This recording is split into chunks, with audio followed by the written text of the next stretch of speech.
reception. A few chefs, Rick Moonen, Bruce Bromberg, Hubert Keller, myself, I'm forgetting some other chefs, were part of the infrastructure. We built this for the chef side. So we're very honored to be here again for the 3rd year. Thanks for having us here. How was Metric, the band from Toronto, Canada? Yeah. Montreal, Canada. Honey Salt, Made LV. As BS told you, our restaurants, Honey Salt in Summerlin, Made LV in Summerlin. We opened up Andiron in downtown shops in Summerlin, Andiron Steak and Sea. Nice. And we have Buddy V's at Palazzo, which is we're partners with Buddy Valestro, the cake boss. Nice. My wife and myself, Elizabeth Blau, she's going to be here a little bit later. We're the owners. We have a whole bunch of guys and girls working here today, yesterday, Thursday, and tomorrow. We did grills and guitars. We had a blast there at SLS. Thank you, SLS. And we're 3 booths down from the Big Kettle 1 over there, doing Honey Salt and Made LV tonight and tomorrow. And so we're going to feature tonight a dish that is from Honey Salt. It's a signature dish. And there's a little story about this dish. Lighting just went down. This dish is called the Biloxi Buttermilk Fried Chicken Sandwich.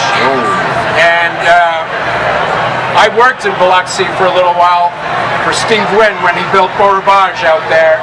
And my wife was developing it for Steve Wynn in Biloxi, Mississippi. So when we opened Honey Salt, we wanted to do a buttermilk chicken sandwich that was an ode to Biloxi. And this sandwich has been on the menu now for 3 years. It's one of our signature sandwiches. You can actually get it in the night, and we're serving it down there as well. So there's a couple of elements to this sandwich, and it's a simple sandwich. It's an easy sandwich. I wanted to do something that you could do at home. So there's a few elements. You want to brine the chicken. Does anyone know what brining is?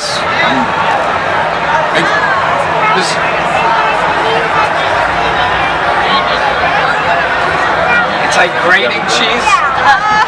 Sort of. Give me 5. Future chef. Brining is a great way to do big birds, turkeys, whole chickens, but you can do it for thighs, you can do it for breasts, you can break down your chickens and do it, and that's what we do with the chicken breast. We brine the chicken breasts. It's equal parts sugar, salt, water. We put molasses in it, thyme, you can put anything in it. You can put a bunch of vegetables, more herbs, and you bring that to a boil, then you remove it from the boil, you put the chicken, let the brine cool down. It has to be completely cool, then you put the chicken into the brine. In this case, with these small scallops, you need a half an hour, 45 minutes. You put them in the brine, maybe an hour, and then you take them out of the brine and you put them in buttermilk. So all of this can be done the day before you actually pull out the chicken and do the chicken for your barbecue. This is a great dish to add to all the other grill dishes you're doing. Chef, can you overbrine the chicken? Yes, you can. Who's that? Sorry. Oh, yes, you can right. overbrine the chicken. And you don't want to do that, because we're also putting the chicken into buttermilk after.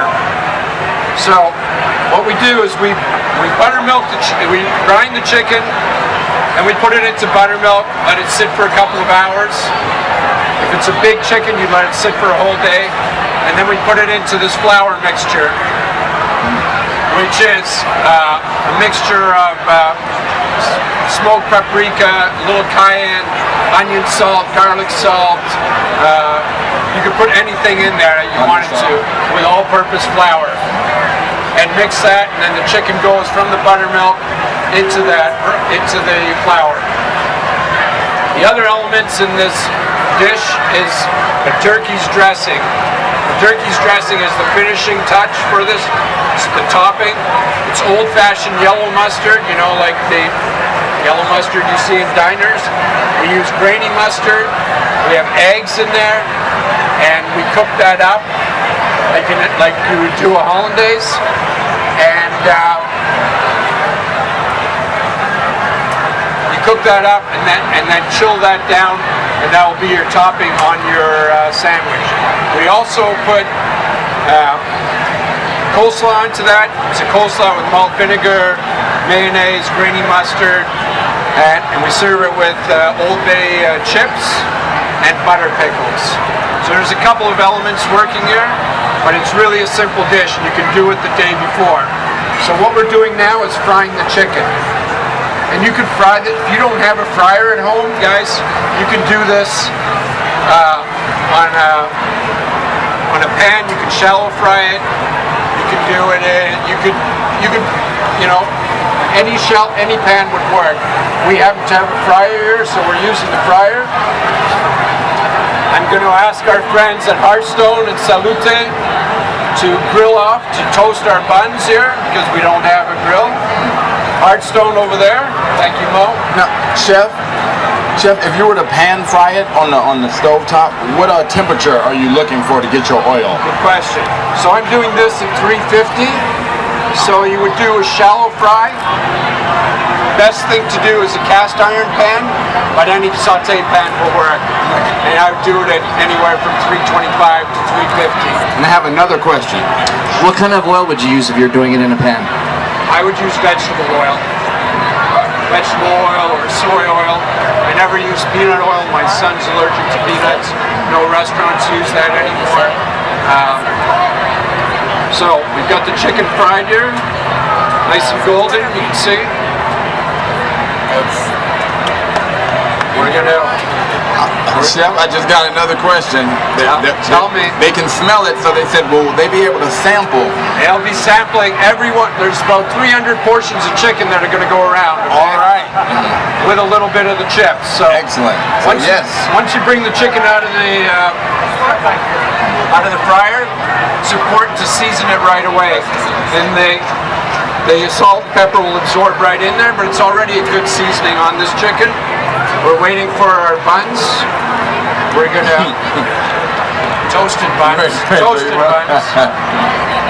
We're gonna put our Old Bay chips on there.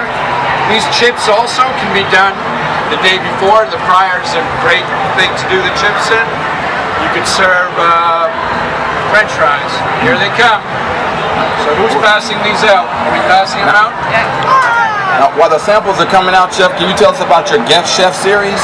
Yes. We have at Made LV. Yeah. We have a guest chef series. It's twice a month where we bring in chefs from the Strip or around the Strip and feature them. Thank you, Mom. And feature them at Made LV, which is in Tivoli. So it's like, I don't know if anyone remembers Project Dinner Table. I used to do Project Dinner Table. It was a great thing. This made me think of Project Dinner Table. We bring in a local chef, we give you that strip-like experience off the strip in a neighborhood, family-like experience. Please get in there and grab a sandwich. That's in Made LV. We have our friend Rick Moonen coming in December, and in November we have Vincent Purcell, and we have some beer dinners happening in October.